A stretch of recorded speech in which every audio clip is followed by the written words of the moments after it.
station, that's what I got. You turn the heat on me, some like it hot. Call out the engine, ring up the station, I am on the spot. Introducing a classic patty melt with a spicy twist. Like it or not.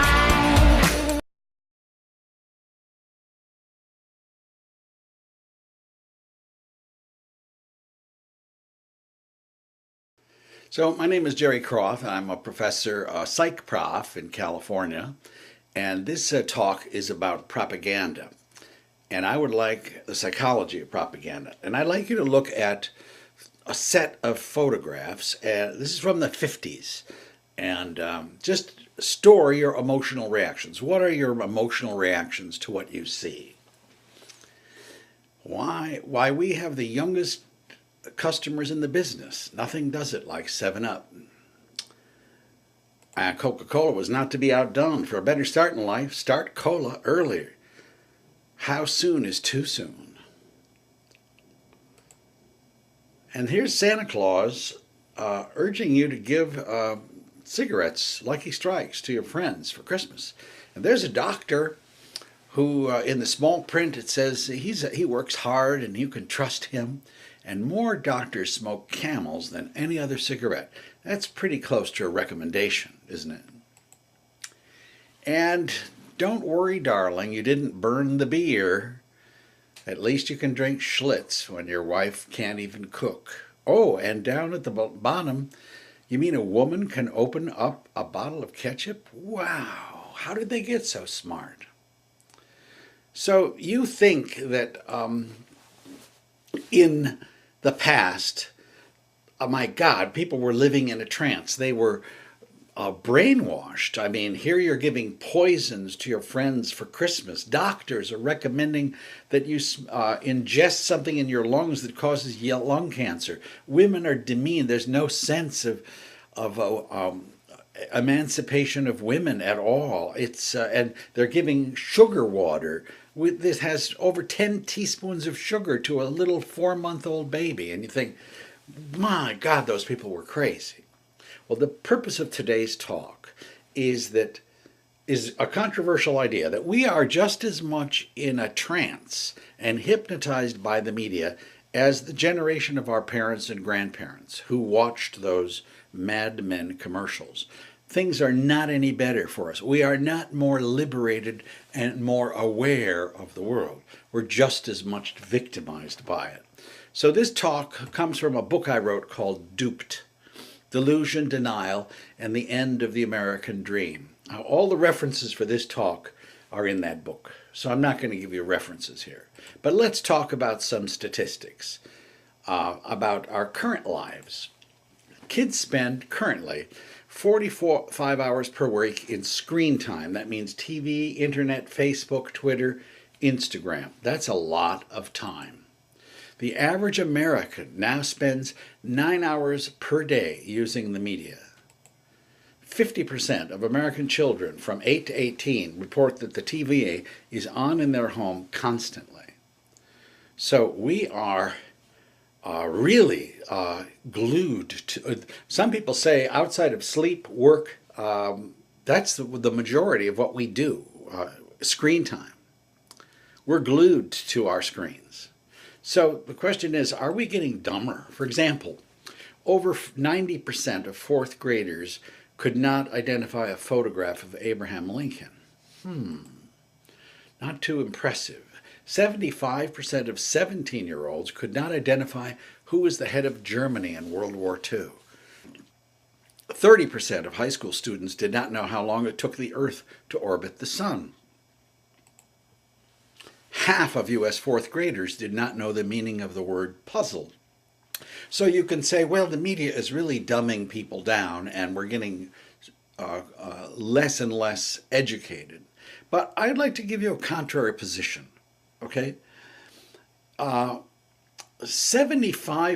of 17-year-olds knew what city was in the zip code 90210. Well, that's pretty good. That's pretty smart. isn't it? They know what city that zip code is in. Now, they know that because there was a television program called 90210. But they've 96% of American school children can identify Ronald McDonald. It's as if we're living in a playhouse, which is the media created fantasy world that we spend 9 hours a day doing. And we know everything about that playhouse. We know who Kim Kardashian is, but we don't know who Scott Carpenter is. We've substituted our fantasy reality for real reality, if you want to put it that way. So I'm not so sure we are dumbing down as much as the fact that we are living increasingly in the trance without knowing it. So, what are the propaganda tools that we're going to talk about that keep us in this fog? Reframing, repeated affirmations, vicarious and imitative learning, distraction and denial, classical and operant conditioning. So get ready, because we're now engaged in the process of media literacy, which means we're pulling off the veil of propaganda and clearing out the fog and starting to see what's really going on with the mass media and us and our consciousness. I'm going to start with the easiest one first, reframing, okay? In 1984, George Orwell writes a book called 1984, and there's a whole propaganda ministry in his fictional book that writes propaganda and that rewrites, makes bad things sound good, makes garbage smell like perfume with the right language. And the language was called newspeak. Okay? So here, and it's basically reframing, putting nice words on bad things. George Bush was not the greatest environmental president of American history. He cut gasoline mileage requirements. He cut rules and regulations on diesel emissions. He weakened rules protecting rivers from pollution. He allowed more nitrogen oxide, mercury, and sulfur dioxide in the atmosphere. So if we went to a guy and said, how do you feel about more sulfur dioxide in the atmosphere? Guy on the street says, well, I don't think that's very good. I think that isn't that called smog? Well, what do you think about more mercury in the atmosphere? Well, I think that's bad for your brain, isn't it? I don't think I support that. Okay, so what is the name for the legislation that George Bush introduced that weakened all of these regulations? Well, here comes newspeak. It was called the Clear Skies Act and the Clean Water Act. Really? Really? Well, how do you feel about the Clear Skies Act? Oh, I think I like clear skies. I would support that. How do you feel about the Clean Water Act? I'm definitely in favor of clean water, absolutely. Okay, so there's reframing for you. It gets worse. In the last 20 years, 55,000 American factories have closed, fired their workers, moved to China, to Vietnam, to Indonesia, to the Dominican Republic. They say that 6 million jobs were permanently lost due to this process. Chinese workers make our toys and make virtually everything sold in Walmart, and they get paid $3 an hour. In Bangladesh, women are making clothes that are sold in Target and JCPenney. They earn $36 a month. That's about 25 cents an hour for that shirt that you bought at JCPenney. Now, Detroit is a very good example of this process. We don't have a name for it yet. In Detroit, in 1960, Detroit was an incredibly vibrant city. They had 290,000 manufacturing jobs. Today, there are 27,000 manufacturing. 90% of the manufacturing jobs left Detroit. That's a picture of the General Motors building, okay? Empty, windows broken, all right? But there's a brand new Ford factory, state-of-the-art, beautiful, makes 250,000 Ford Focuses every year. But guess where it's located? It's located in Hermosillo, Mexico. And they make 250,000 Fords there and send them to the United States duty-free. Detroiters don't like that.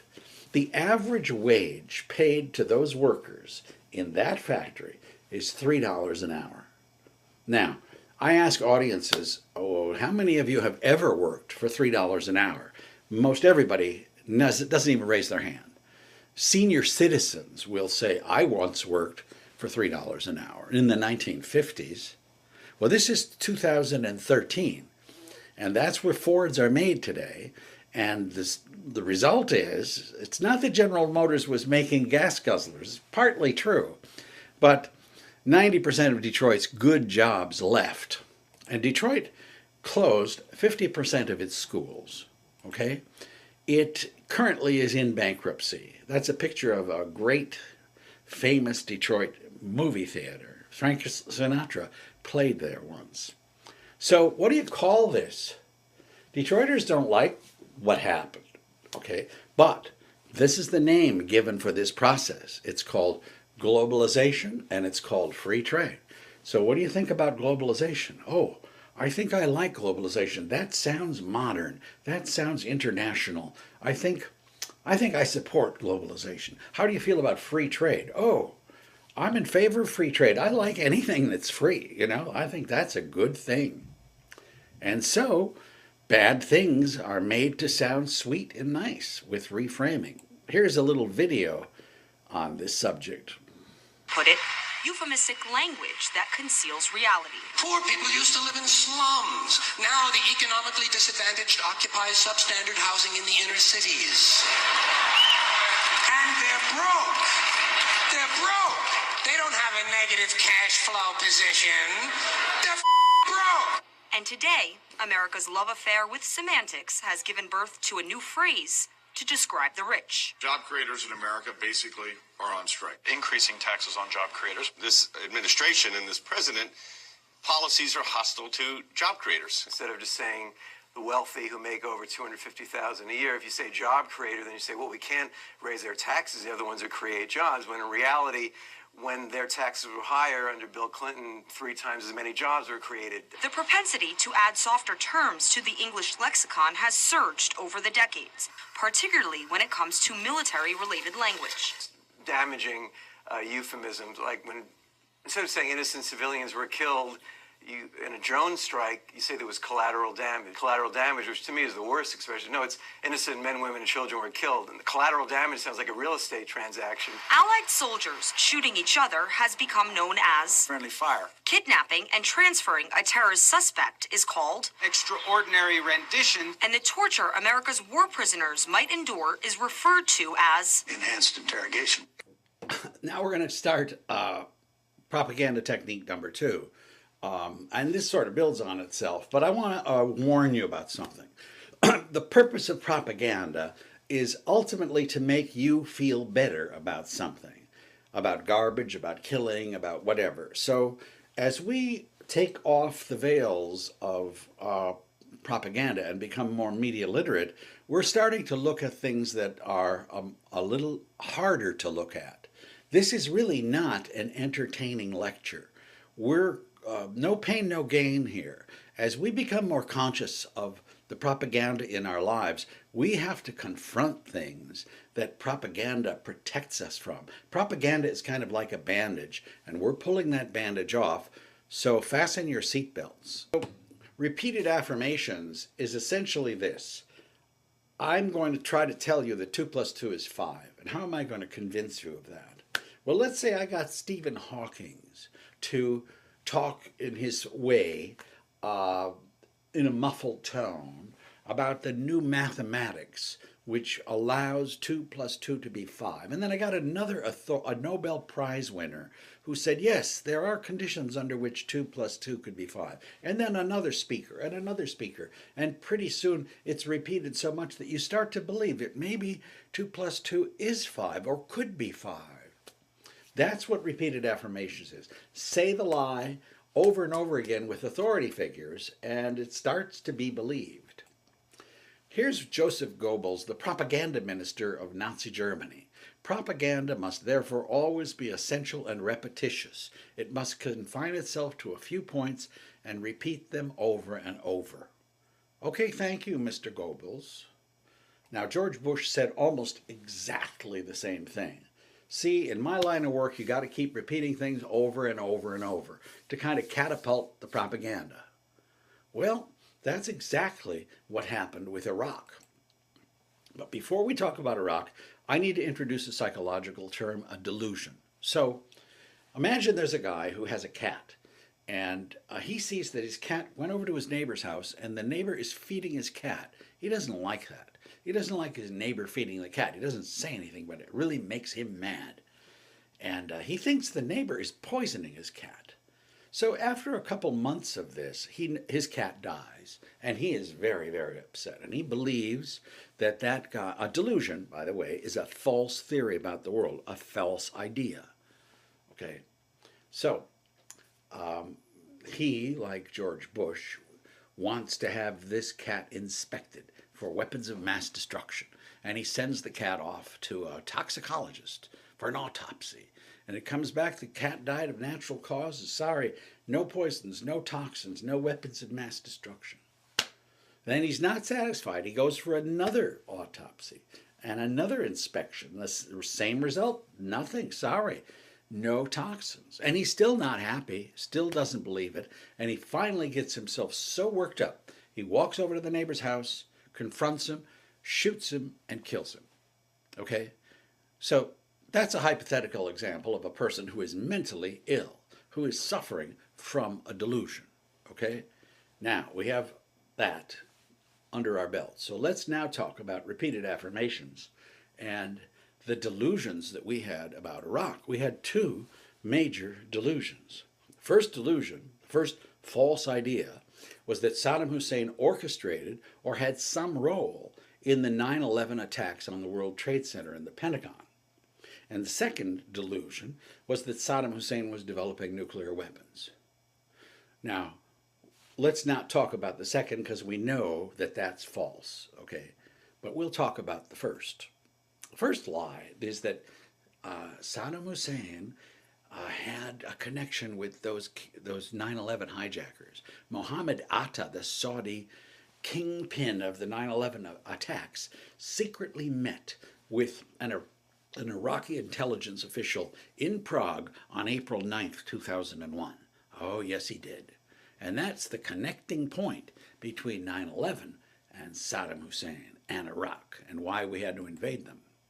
The truth is that Mohammed Atta was in Sarasota, Florida then. He was making calls on his cell phone on April 6th, April 9th, April 10th, April 11th. He used his ATM card in the United States on April 4th. He was never in Prague. He didn't meet with any intelligence official. But we're trying to say 2 + 2 is 5 here. And there's a great need to do that. So Bush says, this, talking about Saddam Hussein, this is a man who's got connections to Al-Qaeda. He's a threat because he's dealing with Al-Qaeda. That's because they met in Prague, right? We're taking the fight to those who attacked us, said George Bush. Well, did Saddam Hussein attack us? Did he have anything to do with Mohammed Atta, the 9/11 hijackers? Are we taking the fight to those who attacked us? To Vice President Cheney, he did meet with a senior official of Iraqi intelligence in Czechoslovakia last April, several months before the attack. Czech police said no. The FBI said no. There's no evidence that that happened. Now, you're going to keep repeating that and repeating that and repeating that. Saddam Hussein aids and protects terrorists, including members of Al-Qaeda. There was a relationship between Iraq and Al-Qaeda. Saddam, Al-Qaeda, Saddam, Al-Qaeda, Saddam, the Al-Qaeda, Saddam, Al-Qaeda. It is only a matter of time before terrorist states armed with weapons of mass destruction develop the capability to deliver those weapons to U.S. cities. What we're giving you are facts and conclusions based on solid intelligence. The man who hates America. Saddam Hussein aids and protects terrorists. So, that wasn't just the extent of the propaganda. The big pinnacle was just before we went to a war against Iraq. Colin Powell spoke in front of the UN with a PowerPoint presentation, and the entire mass media went crazy.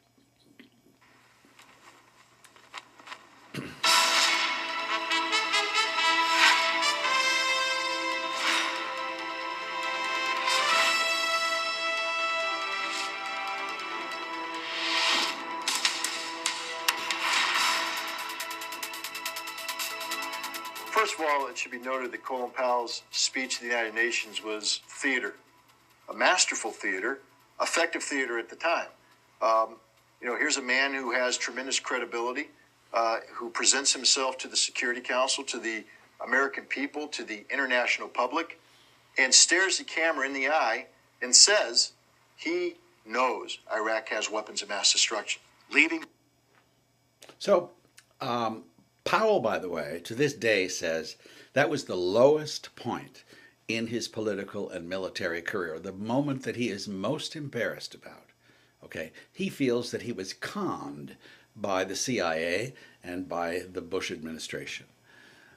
So, nonetheless, America's war propagandists spread the word. It's not Powell and Bush, it's a whole bunch of people. Okay, these are the people who are on American television day after day after day, telling the American people that 2 + 2 is 5. Media in this country who would tell us the truth. The rallying around the president, around the flag, and around the troops clearly has begun. And we're gonna win! Really have to be with the troops to understand that kind of adrenaline rush that they get. I just want you to know, I think Navy SEALs rock. The pictures you're seeing are absolutely phenomenal. When my country is at war, I want my country to win. Iraqi opposition has faded in the face of American power. What you're watching here is truly historic television and journalism. It was absolutely electrifying. They actually had to strap me in with my camera at the back of the plane. An awesome synchronized killing machine. There is an inherent bias in the coverage of the American press in general. Am I slanted and biased? You damn well bet I am. And proud of it, too. So, as we succumbed, in effect, to repeated affirmations, these are the main figures that appeared on American television day after day after day, saying that Saddam Hussein had a relationship to Al-Qaeda, he had something to do with 9/11, he was making nuclear bombs and using weapons of mass destruction, and these guys got an awful lot of attention. Now, if you look at the total number of times those folks were on TV, primetime TV, this is from the Vanderbilt Television Archives. You don't know Richard Pearl anymore, but he was on television 187 times, okay? Pontificating about exactly these two delusions. Paul Wolfowitz, who was also disappeared from our consciousness, he was on 180 times. Bloodthirsty rhetoric about why we needed to go and invade Iraq because they were developing weapons of mass destruction and they were aiding and abetting Al-Qaeda.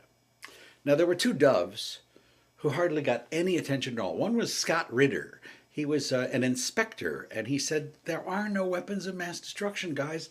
We've inspected and inspected and inspected. The cat died of natural causes, okay? And Noam Chomsky, look at how this is over a 20-to-1 ratio between hawks and doves, all during this period leading up to the war. Now, here's the delusion that Iraq had something to do with 9/11. Right after 9/11, people were asked about Iraq, and only about 16% felt Saddam Hussein had anything to do with it. But with all of this propaganda coming out, Cheney and all those folks, about 28% believed that Iraq had something to do with it. 2 years after we invaded Iraq, close to 60%, 56% of Americans believed a delusion. Okay, they believed a falsehood. Now, if you watched PBS, and that was your major source of information, sorry, PBS viewers did not buy it. If you watched Fox News, close to 60%. I read one study where almost 80% of Fox viewers believed Saddam Hussein had something to do with 9/11 and was making nuclear weapons. Now, 3 years into the war, George Bush is caught off guard at a press conference. A journalist asks him, what did Saddam Hussein have to do with 9/11? Check out his answer. What did Iraq have to do with what? The attack on the World Trade Center. Nothing. What did Iraq have to do with the attack on the World Trade Center? Nothing. Thanks a lot. Now, 3 years into the war, 90% of U.S. soldiers who were fighting and and putting their lives at risk believed that Saddam Hussein had something to do with 9/11. This is called a delusion. This is called a mental illness, except it wasn't one man with a cat who suffered from a mental illness. It was the majority of the American people, Congress, the Senate, who were duped, who were living in a trance. And we went off to war and we killed approximately 100,000 people. Now, one of the consequences of a delusion is that you're mentally ill. The man who goes and shot the cat, the man he thought poisoned his cat, he didn't think that that man was married, that he had 2 sons, that he created a widow, that he deprived these 2 sons of a father, that the guy also had his own father and mother, a grandpa and grandma, and they lost their son. And he also had a best friend. Have you ever lost your best friend? It's a trauma. It's a tragedy. There are a lot of other people involved in acting out a delusion. Now, some people say we killed 86,000 people. Some people say, some doctors say we killed 600,000. The consensus estimate is about 100,000 people that we killed based on acting on 2 delusions. This is what 100,000 people look like. Now, this is the stuff we do not want to see. This is the stuff NBC and CNN and even Charlie Rose are not bringing into our consciousness. Take a look at those bald heads in the front of that stadium, okay? Each one of those people has a wife or a husband and children, a father, a mother, and a grandchild or whatever, or a best friend. And there are many more than 100,000 people who've been impacted by our behavior. And our behavior, I mean, the 2 major reasons that Congress supported authorizing the president was that Saddam Hussein was developing nuclear weapons, and then he had aided and abetted al-Qaeda. So one of the side effects of a delusion is repression and denial. You do not want to see what you did. You do not want to deal with it. So here's just a segment of stuff that will never appear on American television.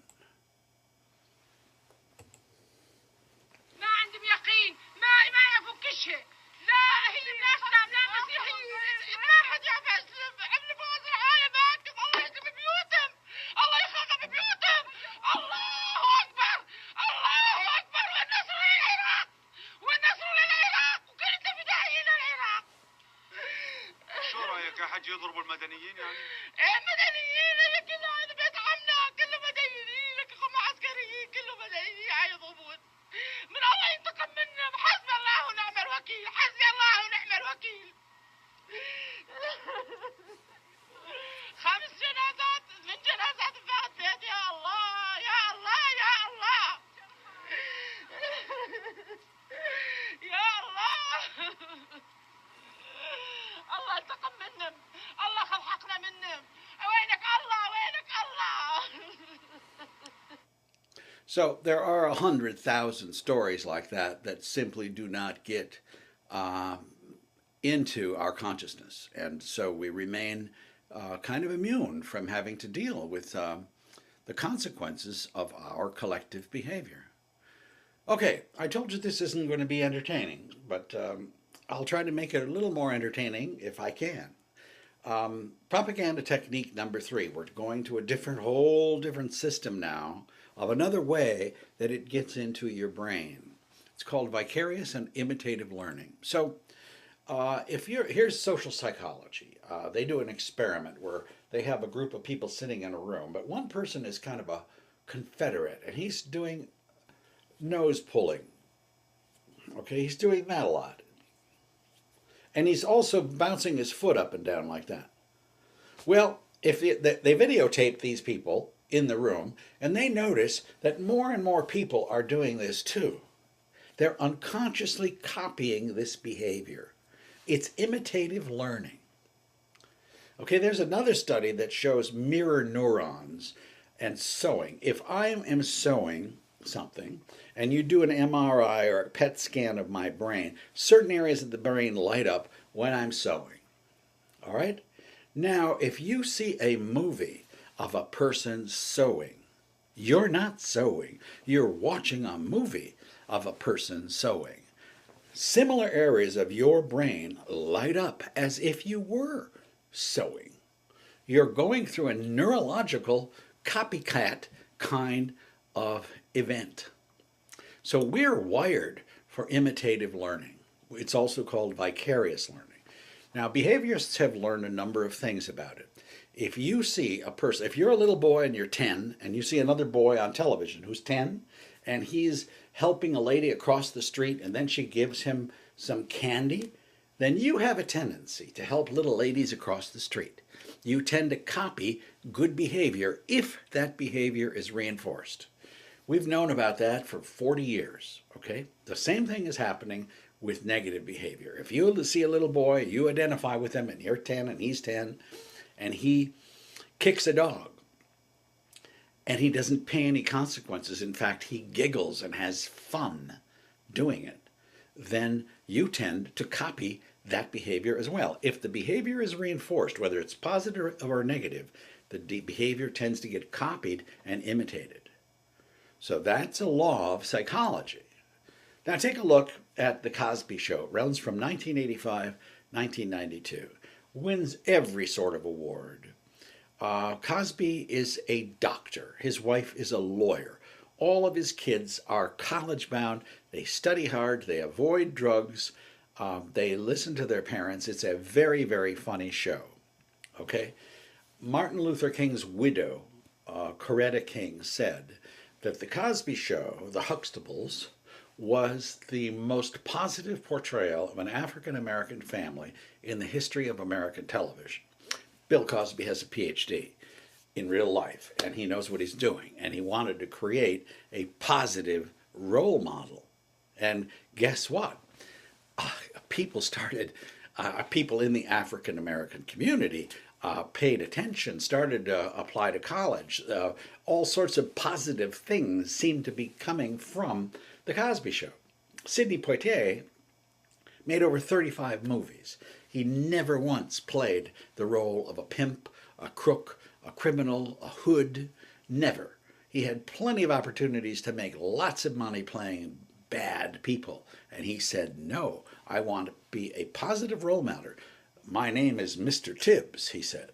Okay? So that was, and both these things have a positive impact on African Americans and on everybody. Cosby was seen by, it was one of the most popular television programs in the United States. Negative imitative learning works the opposite way. Beavis and Butthead have a show in which Butthead says, fire is cool. Well, a little boy saw that. He was 6 years old. He set his house on fire and killed his sister.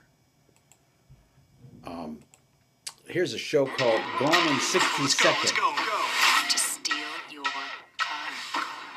Hello, ladies. 60 seconds.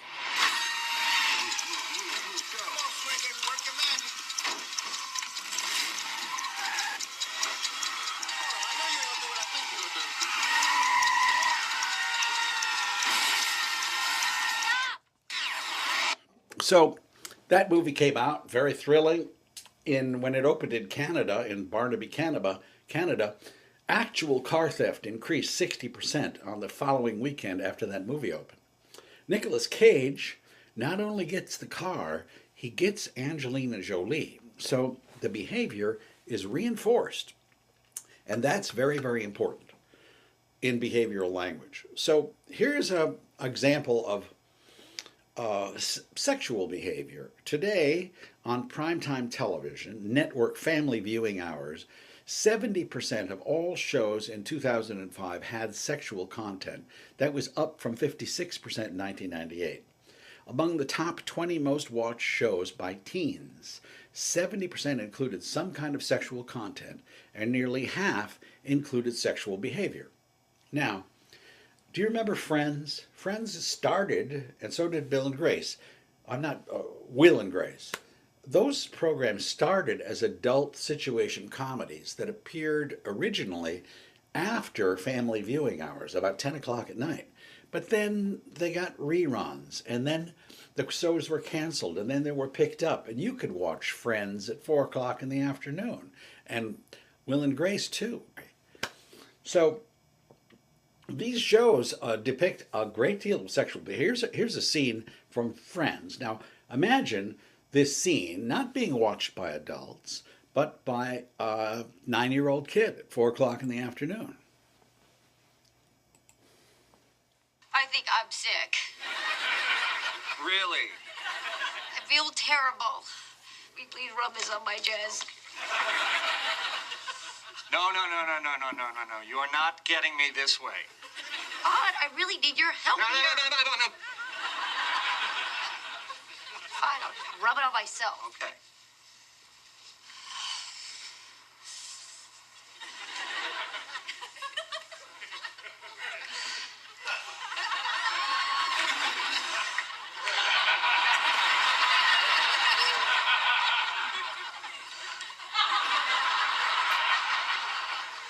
So you just kind of rubbing it on yourself. Yeah? It's nice. Are you kidding me? Is this turning you on? Yes. I can't believe it. What, is it the rubbing or the smell? It's all very, very good. So, you want to go, mix it up? Not now. I'm sick. Oh, come on, you big faker. What happened to your rule about never sleeping with sick people? Well, that was before all the vaporizing action. Okay, if you really want to have sex. Okay. Work like a charm. So now the negative consequences of exposing young children to sexual material before they're really developmentally ready, there is a clear correlation between the amount of sexual exposure in the media and the actual initiation of sexual behavior in real life. Boys who are exposed to media or sexuality were 3 times more likely than non-exposed boys to engage in early sexual behavior. There are consequences to those kind of reruns that happen at 4 o'clock in the afternoon.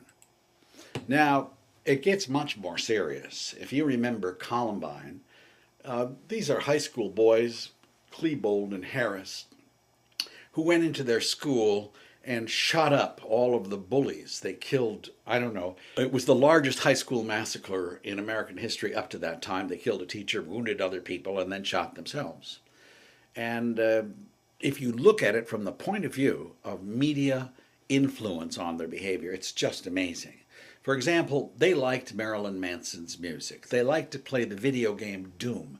Doom is a game where you basically shoot people that emerge in a hallway. You're walking down a hallway, somebody comes out and you shoot them. That's what Doom is. That is a complete simulation of what they actually did in Columbine. They walked down the halls and picked out people and shot them. Okay? So here's an example of a song they really liked. It was Marilyn Manson's music. Okay?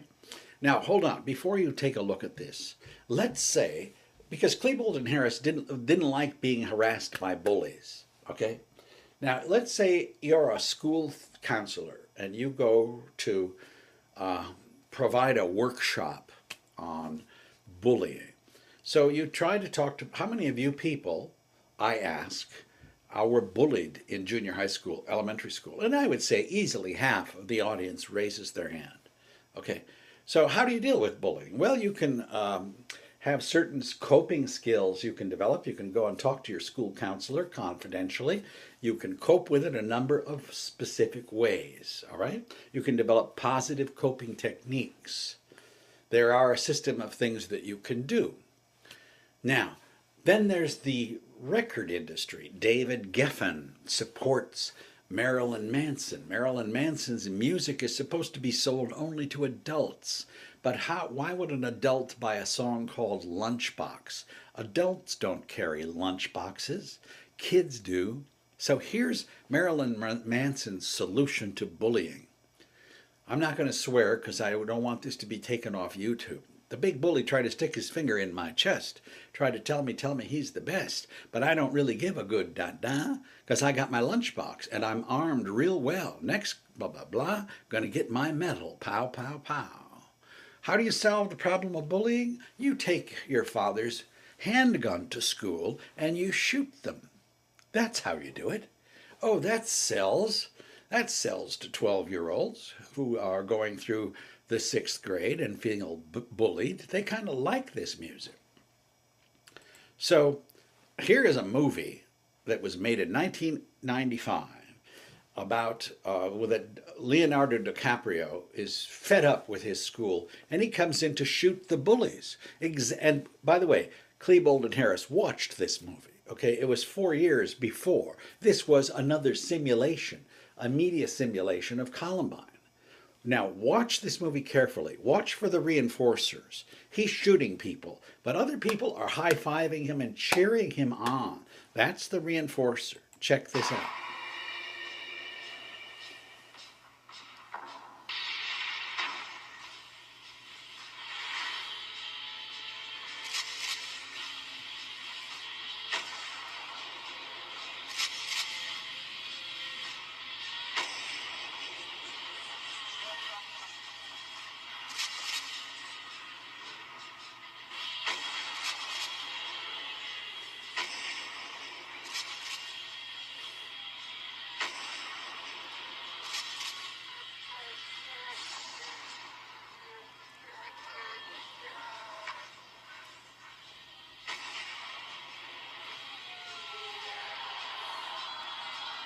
So the producer of that show knew something about behaviorism. It just wasn't that he was randomly killing people.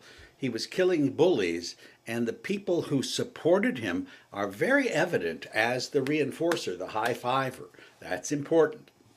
So Klebold and Harris, in a sense, were victims of the media.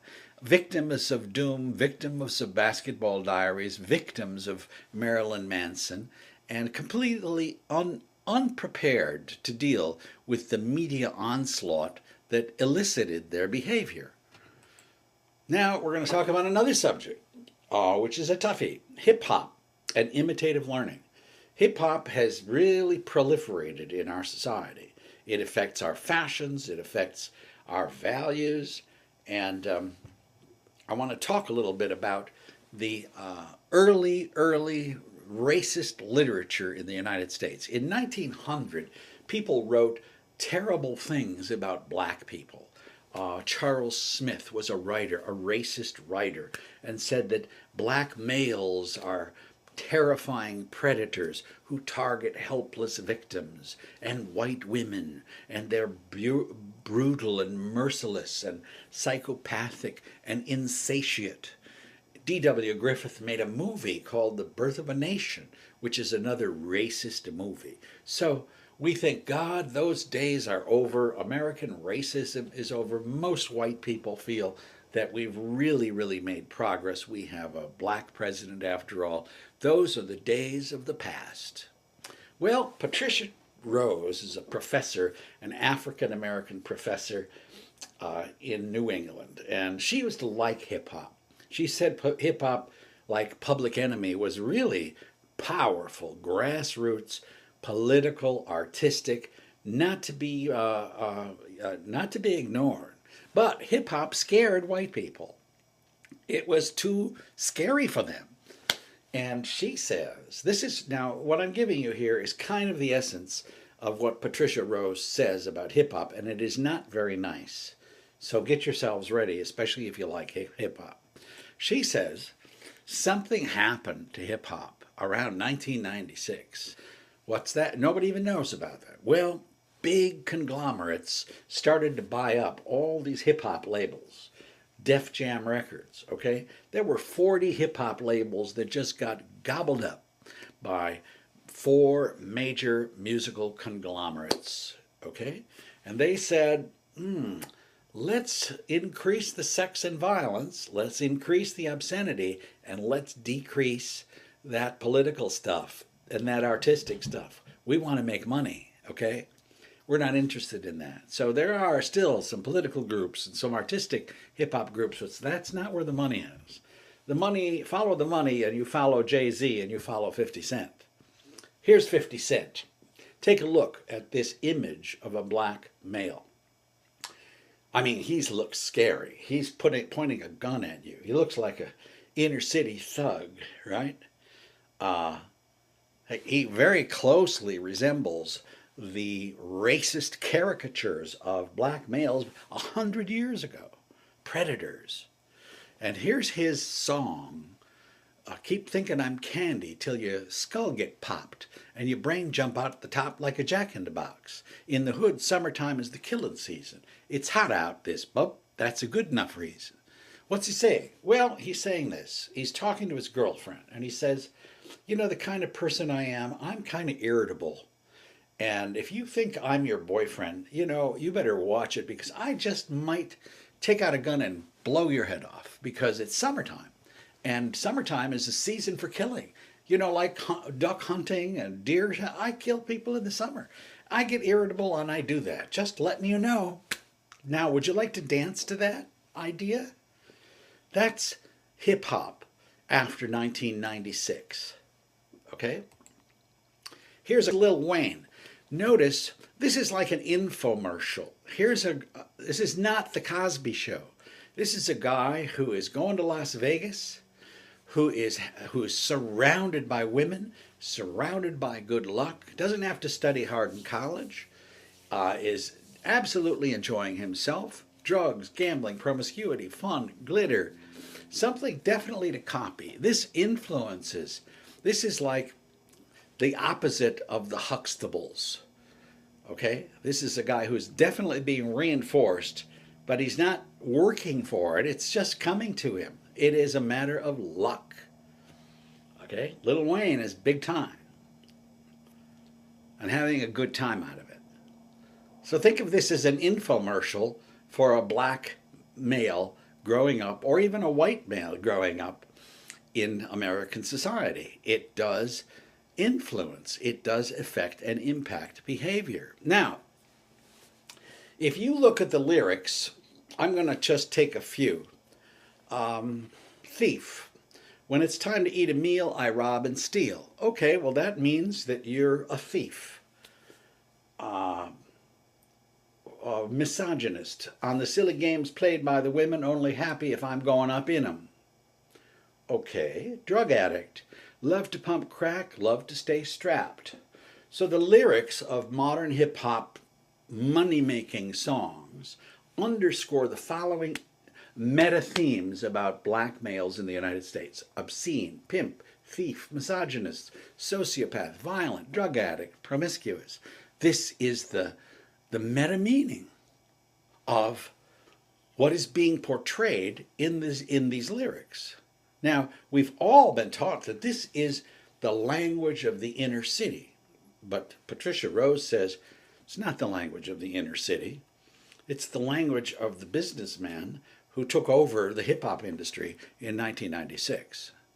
So Oprah Winfrey says hip-hop is hate speech with a beat. Jazz trumpeter Winston Marsalis says it's nothing more than ancient stereotypes wrapped in contemporary rhyme. 100-year-old stereotypes. Gladys Knight, it's distasteful, vulgar, it has not elevated the African American community, it's lowered our self-esteem. Ashley Judd, with its rape culture and insanely abusive lyrics and depiction of girls and women as hoes, it is the contemporary soundtrack of misogyny. So there are some very strident voices against hip-hop. Now let's take a look back at positive versus negative role models. In the Huxtable years, this is actually called the Huxtable effect in sociology. SAT scores for African American males and females went up.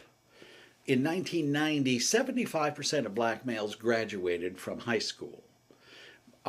The Cosby Show mentioned that the kids were applying to Morehouse College. It's a black university. Well, in reality, the enrollments at Morehouse colleges went up 37% because of the Huxtable effect. Now, what's the Lil Wayne effect? SAT scores for black males went down. In 2010, only 47% of black males in the United States graduated from high school. That's down from 75%. Black male incarceration rates are up 50% since 1990. Something has happened. Now, it's hard to say that hip-hop caused all this. That's almost an untenable position. But behaviorism is telling us it certainly influenced it. Okay? Now, we're going to come back to hip-hop in a second, but I need to introduce another technique. It's called distraction and denial. We will come back to hip-hop. That means, please, look over here, look over here. Look at this. Isn't this interesting? We don't want you to look over here. We want to distract you from this and have you look at this. Okay? That's the nature of this little psychic propaganda game. Here's a good example. This is the Arctic.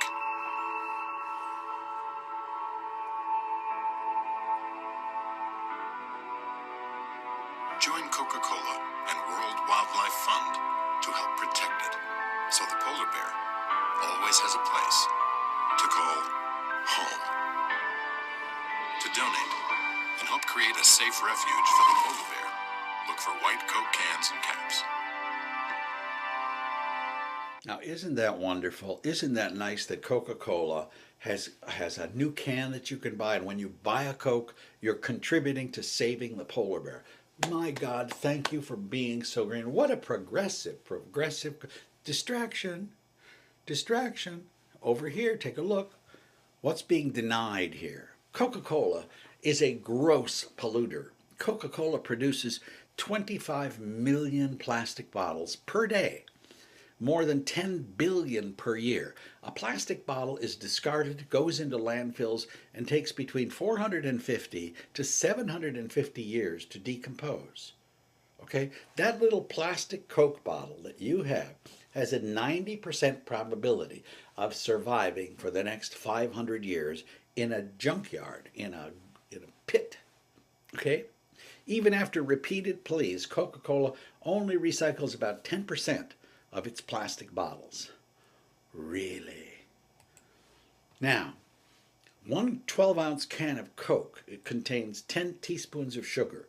That's one more than an adult male's entire recommended daily allowance.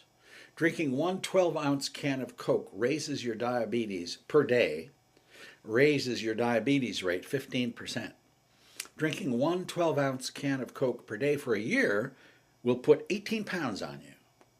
20 years ago, more teenagers drank milk than Coke. Currently, it is the opposite. That's the power of advertising and of distraction and denial. Now, said we'd come back to hip-hop. Look, Jay-Z, Dr. Dre, NWA. Wow, what are they doing now? Arrested, having an awards, or spending money, girlfriends, Puff Daddy's having a new party. That's what we're reading about. That's what is, but what is being denied here? What are we not hearing about? Well, this is what we're not hearing about. And Dr. Dre is under contract to Jimmy Iovine, who is owned by Lucien Gringe. The guys who, Snoop Dogg is worth about $110 million. That's his net worth. But he was under contract to David Geffen, who's worth about $4 billion. When you follow the money, you realize hip-hop is a white man's industry. The people who say, I like that record, I want this song, I don't want that song. That's a white guy who's making that decision. I like the song with the obscenity, I don't like the song with the politics. So we're going to have this one on the CD and not that one. You understand? Or you want to continue to work for us? So that's the story of hip-hop, according to Patricia Rose. It is the corporate sale of racism. So, for example, Edgar Bronfman, who is the CEO under whom Liar Cohen works, who deals with Jay-Z, Edgar Bronfman is worth between $2.5 billion to $4 billion, depending on the year. So these are white people who control this industry, and we don't know much about any of them. Okay? They're marketing racist images of black people, especially black males, and they're the ones who are profiting the most from it. All right, some more about denial and distraction as a technique. Now we're going to talk a little bit more about our news. In Haiti, in 10 minutes, an earthquake hit and killed about 250,000 people. Not that far from Florida, okay? The total number of people who died from an atomic bomb in Hiroshima and Nagasaki was 199,000. So more people died in Haiti in our lifetime, in this century, than in Hiroshima and Nagasaki. We went there and then we got bored and we went somewhere else. When you look at primetime news broadcasts a year after Haiti, how many broadcasts covered the Haitian quake? Whitney Houston died in a swimming pool. She had more than twice as much coverage on primetime TV than 250,000 people who died in Haiti. Lance Armstrong was involved in a doping scandal. Oh, my God. Almost 3 times more attention than we gave to the death of 250,000 people in Haiti. And we don't think that there's anything wrong about our consciousness. We think, oh, everything is normal. We're not misprioritizing things. Well, Diane Sawyer, who's off television now, but she's an anchor person. She makes, or she made, $1 million a month being an anchor. She's very important to the whole propaganda apparatus, okay? She makes more in a month, twice as much in a month than President Obama makes in a year, okay? Now, her purpose is to entertain you with the news. Did you hear about the story of the two-headed dog? She has an in-depth interview with Amanda Cox. Amanda Cox, who's she? She was a woman who was in Italy who had a ménage à trois with 2 other people, and one of them was murdered, and she was put in an Italian prison. But oh, isn't that an exciting story? Isn't that titillating? Ménage à trois, really? Murder? Wonderful. Well, let's spend an hour on that. Let's not talk about Haiti. That's painful. That's not nice. There's 8,000 people who died of cholera. We don't want to see that. Give us the two-headed dog and Amanda Cox. We're trying to sell Prilosec. We're trying to sell products here. That's what the national news is, okay?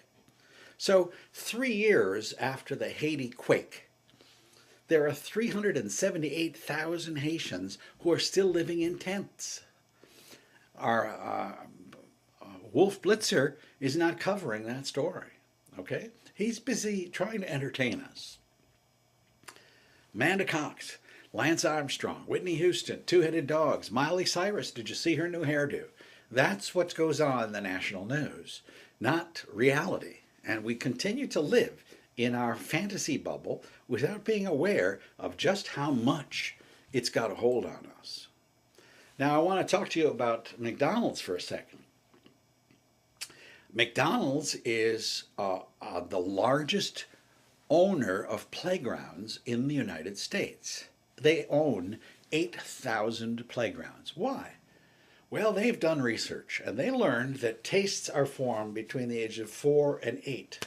If I can get you to like a cheeseburger between 4 and 8, you're going to like a cheeseburger the rest of your life. If I can get you to like Coke or French fries between 4 and 8, I've got you for the rest of your life. Okay, so we want little children to come to us, all right? And we want them to think that they're going to have happiness and play and toys and joy while they consume our products. So a guy named Morgan Spurlock makes a movie on McDonald's and what you're actually eating. Morgan Spurlock decided to eat breakfast, lunch, and dinner at McDonald's. Nothing else. Only all of his diet came from McDonald's. I think he was 28 years old. In 1 month, he gained 25 pounds, and his cholesterol as a young man rose 40%. McDonald's food includes chemicals like I can't even pronounce this, trimethylbenzene, chloroform. In order to kill fecal material that is in beef, it is often injected with ammonia gas. So Morgan Spurlock said, you know, there are so many preservatives in McDonald's. He performed an experiment. He took McDonald's fries and put them in a glass jar at room temperature on his kitchen sink. And then he took regular fries, put them in a glass jar on his sink. 2 months after, that's what the regular fries looked like. But 2 months later, look at the McDonald's fries. They hardly even decomposed because there's so much salt and preservatives in it that it resists that. So what is McDonald's not saying? Well, there are a few things. We're talking about distraction and denial still, okay? There's a feedlot in California on Highway 5. You can smell it 5 miles away. My daughter, who's a journalist, said, I call that cowschwitz. So these cows come and are aggregated in this area. They're walking around in fecal material. They're feeding on very, very, usually corn, which fattens them up rapidly and gets them ready for the kill. But they're ingesting fecal material. It's all over their hooves, their mouths, everything. Okay, so we ask, what's in a burger? That's hard to, I had difficulty trying to find that. But one study, an epidemiological study, got burgers from 8 fast food restaurants, including McDonald's. They discovered that the burger is 49% water and only 12% meat. Wow! It contains connective tissue, plant material, cartilage, ground bone, peripheral nerves, and blood vessels. Really? 25% of the sampled burgers that were purchased contained a parasite. So this is not the most nutritional substance in the world. So the fantasy of McDonald's and Coca-Cola as a green corporation, Coca-Cola, and as a playground for children is disguising something else that we don't hear about and we don't see unless there's a court order. Okay? But there is a different reality that most Americans are unaware of. Now, we're getting to propaganda technique number 5, classical and operant conditioning, which advertisers sometimes call transfer or glittering generalities. The average American child sees 10,000 food advertisements per year on television. 95% of those are for sugared cereals, soft drinks, fast foods, or candy. A parent who eats every meal, every day, for the whole year with their child, and every meal gives a very compelling nutrition message and can bring in cartoon characters and Michael Jordan, so instead of selling McDonald's, he sells oranges, and Britney Spears, instead of selling Pepsi, will sell radishes or lettuce or something. That parent will have 1,000 cracks at their child compared to 10,000 for the food industry. So it's not a fair fight. You know, by the time kids are able to speak, most of them can say McDonald's. I'm going to show you some pictures, and I want you to tell me who they are. Okay. Who's that? You don't know? George Washington. Yeah? Who is he? He was the 4th president. He freed the slaves. And he could never tell a lie. Who's that? I don't know. I don't. You don't know? I don't know. George W. Bush? No, that's a good guess, though. Who is this? Wendy. Nice. Who's that? McDonald. Ronald McDonald. Who is it? McDonald. What does he do? He was helping people at the cash register. He works at McDonald's. I love the pancakes and sausage. He brings every of his friends to McDonald's for a Happy Meal. Where have you seen him? On television, on the commercials. He's the character that made McDonald's. And he does a lot of funny stuff on TV. So, operant conditioning and classical conditioning basically means we're taking some substance and associating a pleasurable event with it and conditioning you so that when you eat a McDonald's burger, you also see a Happy Meal, a wristwatch, a teeny tubby, a playground, a sense of happiness, an image of Ronald McDonald, and it's been conditioned repeatedly, 10,000 times into your head so that when you ask your parents to take you to eat this burger that has connective tissue and bone ground up in it, and it's mainly water, or it's 49% water. So that's conditioning. And in fact, in San Francisco, which is a pretty progressive city, they outlawed the Happy Meal. You cannot give toys when you have a hamburger. It's just a city ordinance because they're trying to break up the conditioning that's going on here. But it's worldwide. In 1997, McDonald's sold 10 million Happy Meals in a week. But then they decided to introduce the teeny tubby. So you got a teeny tubby whenever you got a Happy Meal. Well, that was so successful that they sold 10 million Happy Meals not in a week, but in a day. It's a very, very powerful tool, classical and operant conditioning. Okay, the Church of Ronald McDonald. 90% of American children between 3 and 9 visit McDonald's every month, roughly twice the number that attend church services. So this is a major industry, and it is a major thing that gets into the American psyche, far more than Lucky Strike did in the 1950s.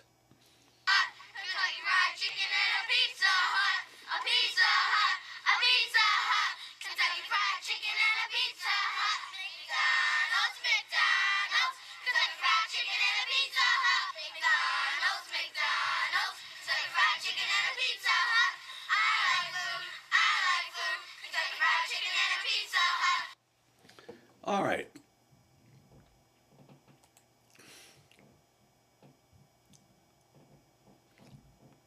Ground cartilage, ground bone, ground blood vessels, water, calcium chloride, sugar, corn syrup, potassium sorbate, ammonia chloride, EDTA, guar gum. That's what you're getting with your Happy Meal and the joyful experience of going to McDonald's.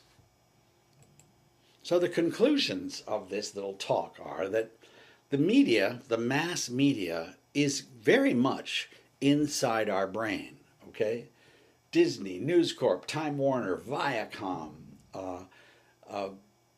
the media conglomerates, they have entered our psyches, and we think that we are living in the real world when in fact we are living very much in a fog. Now, there was a movie called The Matrix.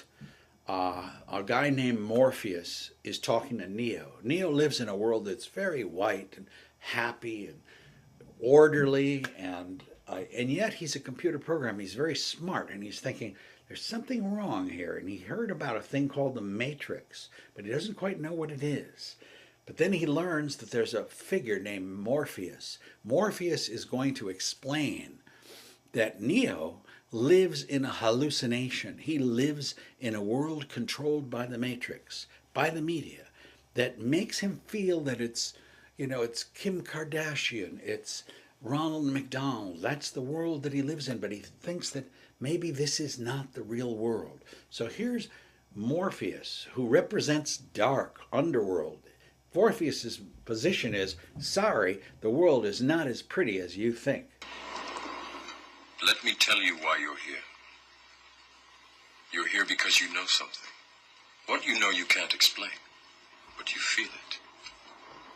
You felt it your entire life, that there's something wrong with the world. You don't know what it is, but it's there, like a splinter in your mind, driving you mad. It is this feeling that has brought you to me. Do you know what I'm talking about? The Matrix. Do you want to know what it is?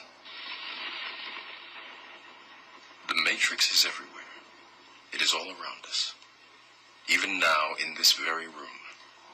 You can see it when you look out your window or when you turn on your television. You can feel it when you go to work, when you go to church, when you pay your taxes. It is the world that has been pulled over your eyes to blind you from the truth. What truth? That you are a slave, Neo. Like everyone else, you were born into bondage. Born into a prison that you cannot smell or taste or touch. A prison for your mind.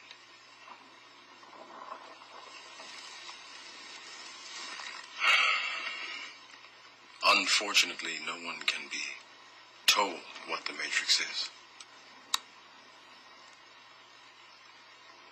You have to see it for yourself.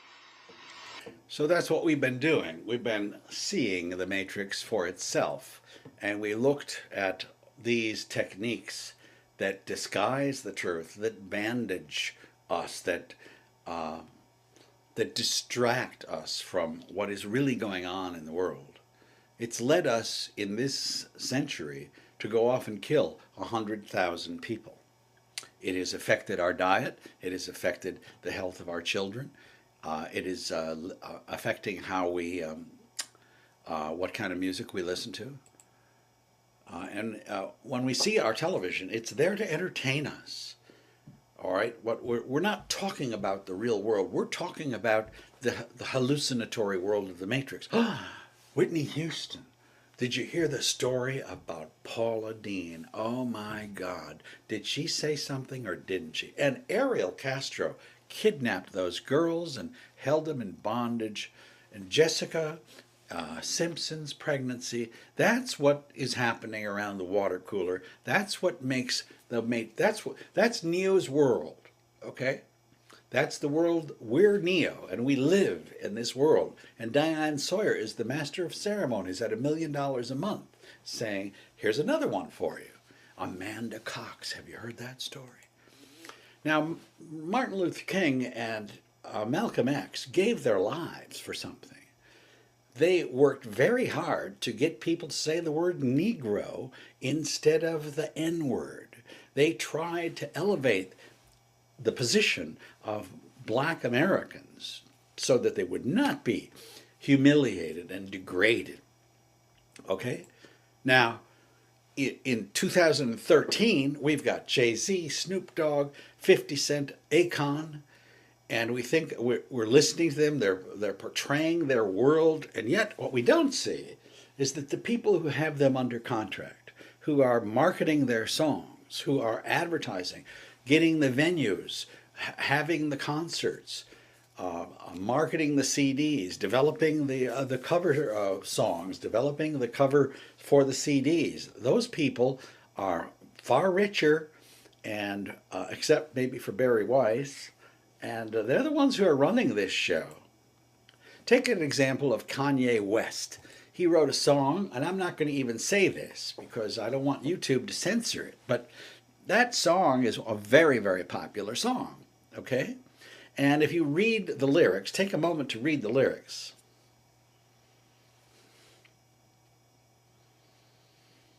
To bawl is to have sex. It's a euphemism for sex. So we're talking about people who are referring to themselves with the N-word, who are speaking obscenities, who are talking about hypersexuality. Okay, that's the image that existed for black males 100 years ago. Okay, now that song sold 3 million copies. Now I don't know how much Kanye gets, but the average royalty for a singer is between 8 and 15%. So he gets between 8 and 15% of those proceeds. But the rest goes to Interscope Records, okay, which is marketing this image of black people. And it's not a black industry anymore. It used to be. It isn't anymore. Classical music is 2% of what is purchased. Jazz is 2%. Hip-hop used to be 10%. It is now 40%. And most of the people who buy hip-hop are white teenagers and white boys who get off on the obscenity, the belligerence, it's part of their pubescent coming of age. What would Martin Luther King say about all that? Just think. What would he say? Would he say, oh, thank you, Mr. Iovine, for providing an opportunity for black artists to express the true, genuine voice of African Americans? Is that what he would say? Or would he say, this is not the true voice of the African American community, and you are exploiting the violence and obscenity and sexuality for profit, and you're using black people to garner your profits? I would prefer the latter if I were to put words in his mouth. So Morpheus is telling us we're not in touch with the real world. We live in a fantasy world. There are 700,000 Iraqi widows. There are 500,000 homeless children in Iraq today. We don't hear any stories about that.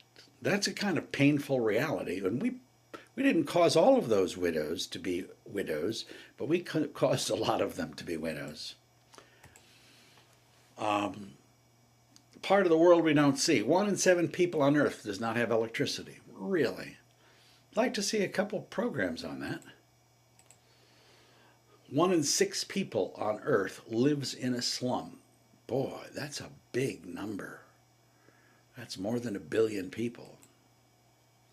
1 in every 7 persons on Earth goes to bed hungry. There are over 22 countries in the world in which half the population is illiterate. Half the planet Earth lives on less than $2.50 a day.